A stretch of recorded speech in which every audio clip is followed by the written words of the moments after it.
우리가 이제 갈수록 미래를 내다보는 것이 좀 무서울 정도로 삶의 변화, 혼돈이 우리 이 세상 속에 가득합니다. 이제는 정말 기술이 너무너무 빨리 바뀌고 있고 순간 이게 정신을 못 차리면 세상이 막 금방 가버린 것 같은 그런 시대를 지금 살아가고 있습니다. 이런 세상 속에서 우리는 어떻게 해야 하나님의 복된 존재로 살아갈 수 있을 것인가요? 영접하는 자, 곧 그 일을 믿는 자에게 하나님의 자녀가 되는 권세, 또 복의 권세, 복된 존재로 복을 나누는 사람이 주님께서 되게 하셨는데 어떻게 우리가 하나님의 복을 가진 자로 정말 살아갈 수 있을까요? 오늘 우리가 함께 읽은 이 본문을 통해서 이러한 질문에 하나님의 주시는 뜻을 좀 살펴보면 좋겠습니다. 1절은 이 복 있는 사람을 설명하고 있습니다. 여기서 이 복은요, 에쉐르라고 원어로 이렇게 히브리 원어로 나타나는데요. 하나님이 축복할 때 쓰는 이 바라크라는 것과는 좀 다르게 행복을 의미하고 있어요. 얼마나 행복한지라는 이 감탄의 의미로 쓰여 있습니다. 그러니까 복 있는 사람은 이렇게 되어 있지만 오 정말 행복한 사람이다 이렇게 이 감탄으로 이 복 있는 사람을 설명하고 있습니다. 하나님은 사람을요 행복하게 하시는 분인 줄 믿습니다. 아멘. 우리를 막 다시 불러내서 또 다시 어떤 어딘가에 또 억압시켜서 우리를 뭔가 시키려고 우리를 부르신 게 아니라요. 우리가 정말 주님을 닮은 복된 존재로 행복한 삶을 살기 위해서 우리를 부르십니다. 우리가 이 복을 나누어져야 한다는 이 압박감이 어쩔 때는 있어요. 나 그래도 크리스찬인데 이렇게 생각하면서 근데요 이거는 이제 뭐 내가 쥐어 짜가지고 이렇게 주는 복이 아닙니다. 하나님께서 주시는 그 은혜로 말미암아 흘러 넘쳐서 플로잉되는 이 복입니다. 여러분이 만약 교회에 어떤 비장함을 가지고 일을 하신다면요 그것만큼 무서운 일이 없습니다. 제가 뭐 시켰는데 뭐 이렇게 부탁을 드렸는데 뭐 충성 생명을 다해서 다 바쳐서 하겠습니다 이렇게 하면 약간 제가 무서울 것 같아요. 비장함은요 어쩔 때는 자신의 의와 노력의 그 크기로 자신의 공로를 인정받거나 다른 사람을 어떻게 그렇게 하시다가 막 탓하는 것으로 맞춰지는 경우들이 종종 있더라고요. 그런데 본문에서는 이 복 있는 사람은 자신의 인생의 행복을 느끼는 사람이라고 이야기하고 있습니다. 어때요? 여러분들은 어떠신가요? 행복하신가요? 할렐루야. 답이 없으시군요. 행복하시기를 축복합니다. 기쁨이 여러분 있으십니까? 기쁨이 있으시길 축복합니다. 다른 사람을 생각하고 그를 위해 헌신하는 것은 참으로 멋지고 중요한 일이지만요. 그것으로 인해서 막 의무감만 내 안에 계속 가득하면요. 사실 우리의 삶이 어리석은 삶을 사는 것입니다. 하나님은 사랑이시라 이렇게 말씀합니다. 하나님이 이런 생각을 해보셨어요. 하나님 얘들 내가 구원해야 되는데 너무 힘들다 이거. 억지로 얘들 어떻게 해야지 막 이렇게 하면서 하실까요? 하나님은 사랑이시라. 사랑은요 쌍방향적인 거죠. 받는 대상이 있고 주는 대상이 있는 것입니다. 그러나 그 모든 대상이요 행복을 느낍니다. 하나님 우리를 구원하시고 이렇게 사랑하시고 우리를 이끌어가시고 우리를 인도하시는 건요 저는 그 생각을 해봐요. 우리도 너무 행복하지만 하나님도 이것이 행복하게 느껴지겠구나라는 생각을 해봅니다. 하나님도 이 사랑해야 된다는 압박감으로 우리를 사랑하신 것이 아니라 그냥 사랑하시는 겁니다. 그리고 우리도 그분을 사랑할 때 하나님도 기쁨을 느낍니다. 하나님의 아들 예수가 이제 세례 요한에게 세례를 받으실 때 하늘이 열리고 소리가 났습니다. 그때 이렇게 말씀합니다. 이는 내 사랑하는 아들이라. 내가 너를 기뻐한다. 그 기쁨을 느끼는 행복한 사람은 그럼 어떤 사람일까요? 본문에는 이 세 가지 동사가 이제 나옵니다. 첫 번째가 이 쫓지 아니한다. 두 번째가 이제 서지 아니한다. 세 번째가 앉지 아니한다라는 이 동사가 나옵니다. 첫 번째는요 꾀를 쫓지 아니하는 겁니다. 쫓는다는 것은요 함께 가는 것을 말합니다. 가장 먼저 함께하고 싶은 마음으로 이 곁에 서서 걷는 겁니다. 무엇과 걷죠? 이제 꾀랑 걷죠. 여기 보면 꾀는 원어로 보면요 조언과 충고의 의미를 가지고 있습니다. 신중하게 계획적으로 충고하는 것을 얘기하는 거죠. 근데 이것이 이 꾀라는 게 설득할 말한 그런 말이라는 것에 의미가 있어요. 그런데 하나님 말씀은 아니에요. 합리적으로 받아들일 만한 이야기지만 하나님의 뜻은 아닙니다. 이 창세기에 보면 뱀이 인간을 어떻게 유혹하죠? 이것을 먹으면 선악을 알게 하는 나무의 열매를 먹으면 너희가 먹어도 죽지 않고 오히려 하나님처럼 될 것이다 라고 유혹을 합니다. 예수님을 시험한 사탄은 어떻게 예수님을 유혹하죠? 나에게 절하면 이 세상의 모든 권세와 영광을 너에게 주겠다라고 유혹합니다. 이 길로 가면 더 이상 걱정 없이 살 수 있겠다. 이 주식만 대박 나면 내 인생 행복하겠다. 이 세상에서 이렇게만 하면 된다라는 온갖 방법의 이 꾀와 유혹들이 우리를 찾아옵니다. 그래서 일단 생각해 보면서 같이 가게 되는 거예요. 이야기를 듣게 되고 이 마음을 서서히 열게 되는 단계입니다. 두 번째는요, 이 복이 있는 사람은 죄인의 길에 서지 않는다고 말하고 있습니다. 이 선다는 것은요, 머문다라는 겁니다. 어디에 머물게 되죠? 이 죄인의 길에 머물게 됩니다. 서서 보고 있는 자리입니다. 죄는 방향이 빗나간 곳을 얘기하는데 하나님으로부터 벗어나 있는데 마치 그곳이 길이 있어 보이는 것이에요. 이 길의 끝에 생명이 있다고 착각하는 것입니다. 여기에 머물게 됩니다. 첫 번째 단계는 꾀를 쫓는 것, 따라가면서 동행을 좀 이렇게 했다면요. 두 번째 단계는 그 자리에 이렇게 머물게 되는 거예요. 세 번째는 오만한 자리에 앉지 아니한다라고 얘기합니다. 이제 이러다가 어떻게 되죠? 앉게 됩니다. 따라가서 서서 보고 있다가요. 여기가 좋사오니 하고 앉게 됩니다. 완전히 눌러 앉아버리는 것입니다. 오만한 자리라는 것은 다른 사람을 업신여기고 거만하게 말하는 자리입니다. 이것은 자신이 하나님이 되어 있는 자리입니다. 아무 소리가 들리지 않는 자리죠. 자신의 욕망이 기준이 돼서 이 하나님을 거절하는 자리입니다. 처음에는 솔깃해서 따라가다가 서서 이제 보다가 눌러 앉아 버리는 것. 그래서 제일 좋을 것을 처음부터 따라가지 않는 겁니다. 복 있는 사람, 주야로 하나님의 말씀을 묵상하면서 그분의 말씀 안에 있을 때 우리는 일단 따라가지 않게 돼요. 제가 수요 예배 때 그 말씀을 드렸죠. 어떻게 하면 묵상을 잘할 수 있을 것인가. 저는 이제 수요 예배 때 여러분들의 침실에 스마트폰을 들고 가시면 안 됩니다. 늘 우리를 꾀를 쫓는 유혹이요, 이 핸드폰과 스마트폰과 영상 가운데서 우리를 계속 유혹합니다. 아무것도 나는 한 일이 없는데, 근데요 우리 가운데 이런 영상들과 매체들이 계속 우리를 유혹할 때가 있어요. 근데 제일 좋은 건요, 처음부터 스마트폰이나 영상을 내가 하나님을 만나는 그 자리로 끌고 가지 않는 거예요. 근데 이게 쉽지 않습니다. 우리는 늘 말을 듣고 살아가기 때문에 뭔가 내 안에 채워지는 것들이 있어야 된다고 생각을 해요. 근데 하나님의 말씀을 골똘히 묵상하기 위해서는 이 다른 것이 비워져야 합니다. 무수한 말들 속에서 무엇을 붙들지를 우리가 결정해야 되기 때문에 많은 말들이 있을수록 우리는 더 혼란스러울 수 있다는 것이죠. 일을 하다 보면 힘든 순간도 있고요. 그러면 힘든 마음을 이야기하게 될 때가 또 있습니다. 그런데 그때 힘든 마음을 인정해 주면서 힘든 일이 마치 막 누구 때문이라는 소리도 듣게 됩니다. 너무 붙잡두고 싶은 거예요. 내가 힘드니까 그런 말들, 나를 인정해 주고 내 자아를 인정해 주는 그런 말들을 붙들고 싶은 유혹이 찾아옵니다. 그래, 그 사람이 잘못한 거지. 이렇게 하고 이 시간을 넘어갈 때도 필요하지만 그렇게만 이제 내 삶을 계속 끌게 된다면 계속 꾀를 쫓아가게 되기 쉽다는 것입니다. 그것을 붙드는 순간 나는 책임에서 어느 정도 자유한 것 같기 때문입니다. 꼭 일만이 아니죠. 부부와의 관계도, 또 자녀와의 관계, 사람들과의 관계 역시 마찬가지입니다. 어쩔 때는 상대방을 탓하면서 나의 옳음을 입증하고 싶을 때가 많습니다. 그리고 짐작할 때도 많죠.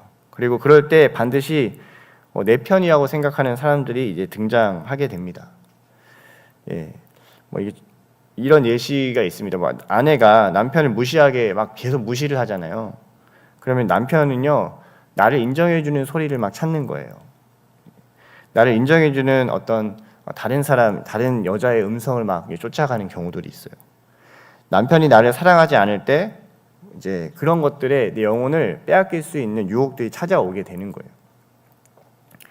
그 마음을 잘 지켜야 되는 거죠. 그 사람 때문이야 라고 이제 말하면서 그래서 나는 이걸 받아들이는 거야 라고 얘기를 하는 거예요.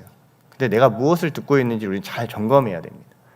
그러면서 2절에 이 복 있는 사람이 해야 할 단 한 가지의 일을 말하고 있습니다. 이런 길에 서지 않으려고 하기 위해서 그것은 주야로 여호와의 율법을 묵상하는 자다라고 얘기합니다. 여기서 주야는요 단순히요 여러분 아침과 저녁만을 의미하지 않습니다. 아침에 내가 하나님 말씀 보고 저녁에 잠들기 하나님 말씀 봤다. 이렇게 하면 이게 또 다시 또 일과의 어떤 연속성에서 내 삶의 어떤 효율화된 배치로만 끝난다면요. 여러분 이것은 주야로 여호와의 율법을 즐거이 묵상한 것에 정확한 적용은 아닐 수 있습니다. 이것은 마치 낮과 같이요. 우리의 인생이 잘 풀릴 때도요. 또 밤과 같이 공고한 시간이 찾아올 때도요. 항상 여호와의 율법을 묵상하는 자입니다. 다윗은 시편 23편에 이렇게 말합니다. 내가 사망의 음침한 골짜기를 다닐지라도 해를 두려워하지 않는 것은 주께서 나와 함께 하시기 때문이다. 사망한 음침한 골짜기를 다닐 때도요. 여호와의 율법을 즐거이 묵상하는 거예요. 말씀이 함께 할 때는 아무리 주어지는 환경이 나를 둘러싸고 해도요. 두려움 없이 나갑니다. 근데 오히려 다윗이 무너졌던 때를 기억해 보면요. 그는 평정이시라 모든 걸 다 평정하고 자신이 이제 왕궁에서 편안하게 이게 오후 늦게 일어나서 쉬고 있을 때 그때 밧세바를 범하는 이 사건이 나타납니다. 여러분 어떻게 보면 내가 모든 게 다 괜찮아지는 이 낮과 같은 상황일 때요 더 위험할지 모릅니다. 그때도 말씀을 묵상하셔야 될 줄 믿습니다.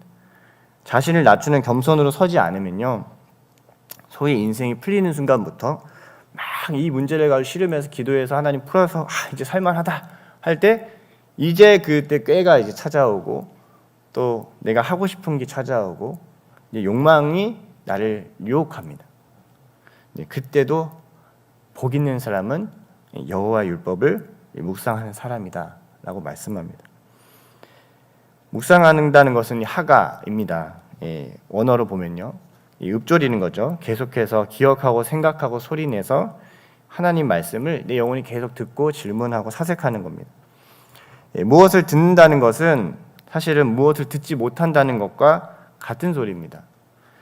우리는 한 가지 소리에 집중하면요 다른 소리를 듣지 못해요. 막 지방방송 꺼라 막 이렇게 얘기하잖아요. 그러니까 우리는 한 소리를 이게 듣게 되고 다른 소리들 들리면 이게 헷갈리게 되기 때문에 왔다 갔다 듣는 거예요.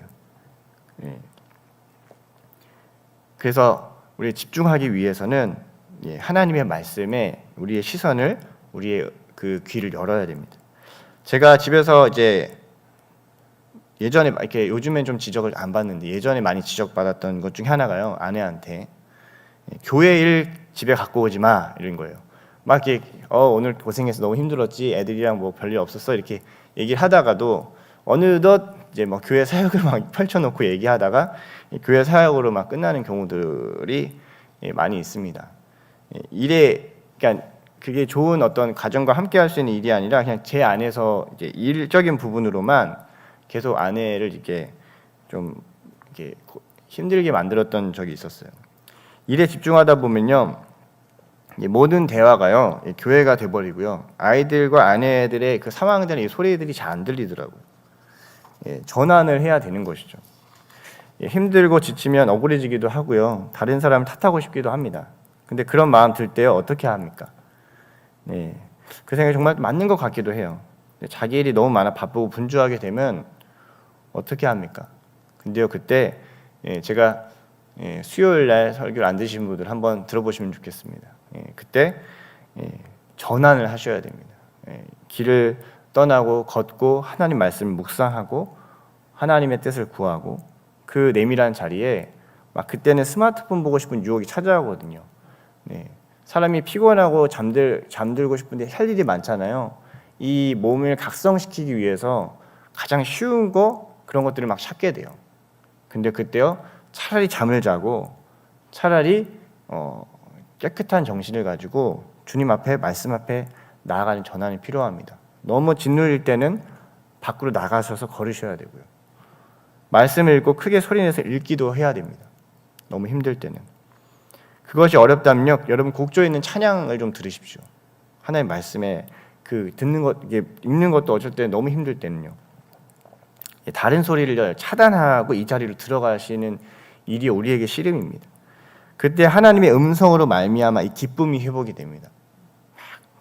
막 다른 사람이 탓하고 그랬어. 그러면 어떻게 해야 돼? 막 이런 마음들이 막 들 때요, 하나님 말씀을 들으면요, 내가 주님 앞에 그냥 서서 하나님이 나의 삶을 인도하고 계시는 것들이 보게 됩니다. 한 가지 더 팁을 드리면, 여러분 너무 힘들 때일수록 하나님 앞에 감사와 기도를 선포하십시오. 감사를 하게 되면요, 하나님이 내 인생을 내가 있는 이 현장과 이 현실의 안에 묶지 않고요, 내 삶을 하나님이 마치 승리하신 그 삶에서 나를 바라보게 하세요. 그래서 막 내 안에 예언적인 막 기도들이 막 선포가 됩니다. 하나님이 내게 아내와 싸울 때도요, 내게 이렇게 귀한 가정을 주신 것을 감사합니다. 하나님 이 귀한 가정에 하나님의 나라가 임할 것을 선포합니다. 하나님 이렇게 가정이 지금 혼란하지만 하나님께서 이 가정을 통해서 하실 놀라운 일들이 있음을 선포합니다. 별거 아닌 것 같잖아요. 근데 이 감사와 기도를 선포하면, 하나님 말씀 묵상한 것을 선포하면요, 그때부터 내가 복 있는 사람의 발걸음을 내딛게 됩니다. 각자의 인생이 다 힘듭니다. 우리가 사실 보면요. 근데 상대적으로 나는 별것 아닌 건 없어요. 다 힘들어요. 근데 항상 미래는 불투명합니다. 당장 오늘 내가 살아 있을 수 있을지, 내일 이 자리에 나올 수 있을지도 불투명한 것이 인생이죠. 그러나 이 모든 것이 어느 순간 하나님 말씀의 묵상 안에 있을 때는 온전하게 해석이 되고 또 그 말씀을 따라갈 수 있는 용기가 생깁니다. 복 있는 사람을 이 3절에 보면요, 시냇가에 심은 나무라고 말하고 있습니다. 이 시냇가는 이 운하를 말합니다. 이게 이제 자연적으로 생긴 시내가 아니에요. 우리는 시냇물 하면 막 늘 졸졸졸 이렇게 흐르는 시냇물인데요, 이스라엘은 그런 곳이 그렇게 많지 않습니다. 이렇게 만들어진 곳이죠. 사계절 내에 물이 있어야 하는 그런 걸 생각합니다. 근데요, 하나님의 말씀이 흘러갈 때 그때 이제 우리가 그 말씀을 들었을 때 살게 되는 것처럼 물이 없으면 우리는 이제 죽게 되는 것입니다. 예수님이 말씀하신 그 생수, 잠깐 목을 축이고 다시 목마른 것이 아니라 누구든지 목마르거든 내게로 와서 마시라. 말씀이신 예수를 믿는 자는요, 그 배에서 생수의 강이 흘러나오리라. 여러분들 우리가 계속 메신저가 되라고 이렇게 말씀을 드릴 때가 있어요. 그거는 여러분들 어떤 기술을 가져라라는 의미가 아니라요, 내 안에 예수 그리스도의 말씀이 충만해서 그 말씀이 흘러가게 하라라는 얘기를 드리는 겁니다. 그게 진정한 메신저의 축복이고 메신저의 사명인 줄 믿습니다. 그런데 이 시냇가에 심겨진 나무라고 말합니다. 심겨진은요, 수동의 의미입니다. 하나님의 은혜의 말씀의 자리에 함께하는 것을 얘기합니다.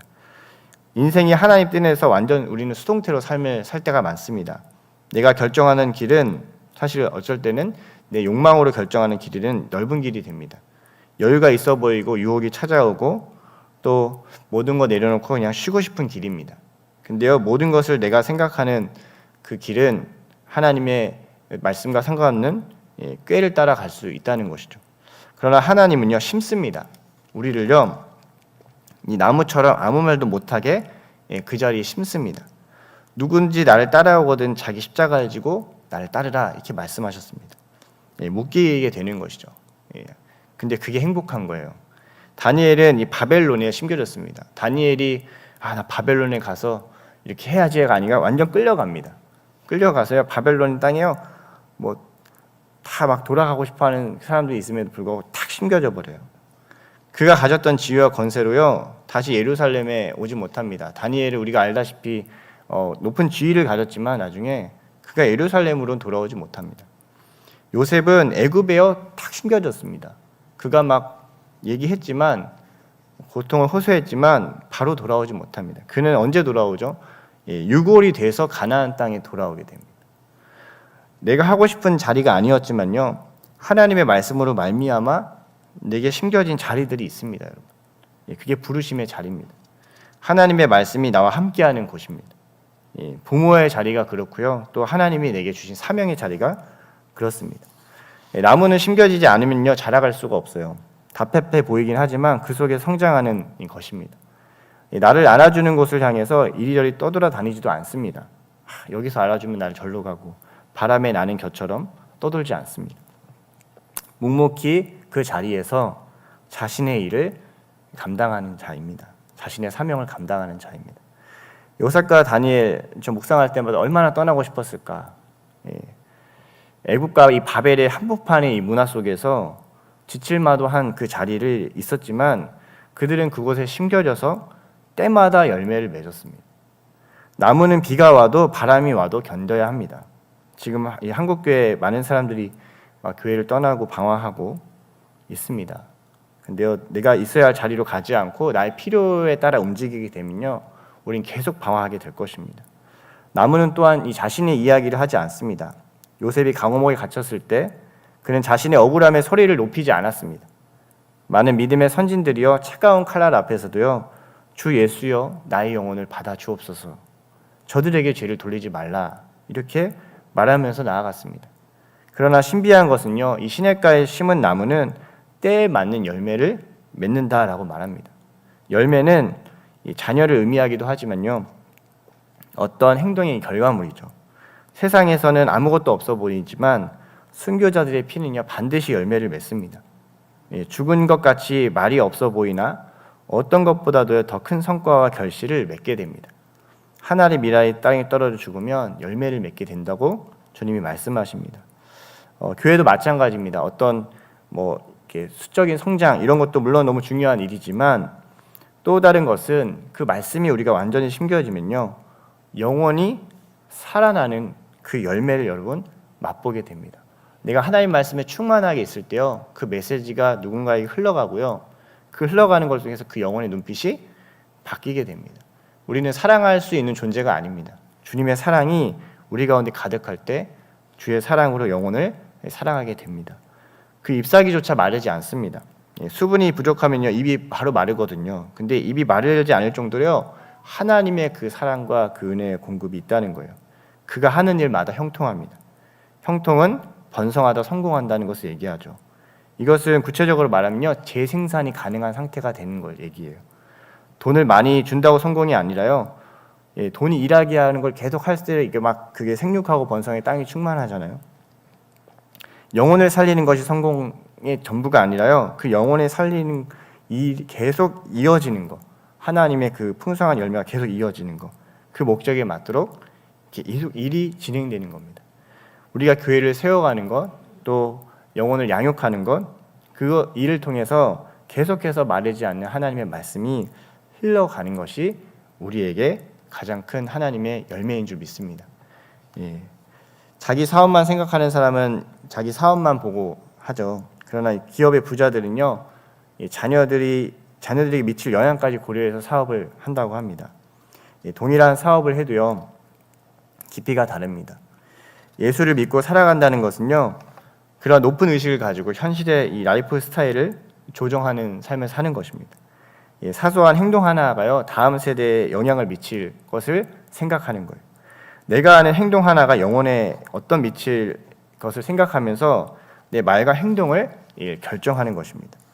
나만 좋은 인생으로 아무리 영적으로 고매해 보여도요, 죄송한 말이지만 그렇게만 끝난다면 너무 안타깝습니다. 상황이 변하거나 환경이 변하지 않을 수도 있습니다, 우리 삶에. 그러나 영혼이 심겨져야 하는 자리가 보입니다. 하나님 나를 보내시고 묶이셔서 가야 될 자리가 보입니다. 여러분들이 있어야 될 자리는 어디십니까? 그 자리를 가셔야 되는데 그 자리에 반드시 주야로 하나님의 말씀을 묵상하시기를 축복합니다. 영원히 변치 않은 주의 말씀을 여러분 붙들고요, 계속 시대는 과거도 혼돈했고요, 지금도 혼돈하고 앞으로도 혼돈할 것입니다. 이 마지막 때가 계속해서 더 심해지면 심해졌지 더 좋아지지 않을 것입니다. 이 시간 속에서요, 하나님 우리 가운데 행복한 비결을 얘기하십니다. 복된 인생을 얘기하십니다. 그 주의 말씀을 붙들고 묵상함으로 정말 내가 심겨져야 될 그 자리에서 하나님의 열매를 맺고 풍성히 그 생명이 흘러가는, 풍성히 그 생명의 열매가 계속해서 재생산해서 더 복된 열매로 우리 가운데 마주할 수 있는 복을 여러분 누리게 되시기를 축복합니다. 그것을 위해서 씨름하셔야 돼요. 뭐랑 씨름하셔야 되냐면 말씀이랑 씨름하셔야 돼요. 말씀에 묻고 구하고 두드려셔야 됩니다. 그 시간이 없으면요, 그냥 이 시대에 끌려가는 대로 끌려갈 수밖에 없습니다. 주의 말씀을 오늘도 묵상하심으로 오늘 하루 주님, 내 삶이 정말 주님 앞에 영혼을 살리는 복된 정말 주님의 사람으로 삶을 살 것을 여러분 축복합니다. 아멘.